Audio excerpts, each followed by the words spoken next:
score 42-37. Boys basketball again. Agawam Brownies entering Friday's game with a 9-3 record. Tonight's opponent, the 1-9 Chicopee Pacers. Third quarter, Brownies down 5. Elijah Maldonado gets the ball, passes to Melly Tomac under the hoop. Tomac lays it in for 2. Agawam down 31-28. Chicopee would answer right back. Dominic Garcia finds Sire Charles in the paint. Charles fires for the Pacers bucket. Chicopee's lead back up to 5. Later in the quarter, Agawam with possession. Maldonado passes to Tomac. Shot for 3. Boom goes the dynamite. Agawam down 36-33. Brownies with the ball back. Maldonado passes to Kayan Roeder. Roeder with a jump shot.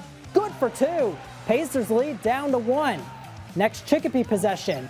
Garcia with a jumper from the high post and gets the Pacers back up 3. Back and forth we go. Still in the third, Maldonado with the ball for Agawam. Fakes the shot, passes to Tomac. Tomac from the post.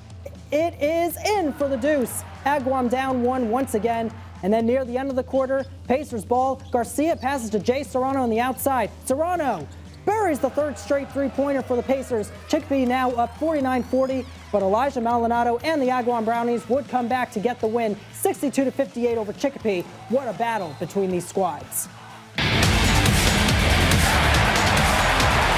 Your hot play of the night is the half-court buzzer beater by Chicopee Comp's Taryn Caribou, making it count at the end of the half. That's an awesome shot, helping lead the Colts to victory over East Longmeadow. The star of the night is Darian Rudder, 15 points and several rebounds, along with relentless effort, capped off a Putnam rivalry win over SciTech.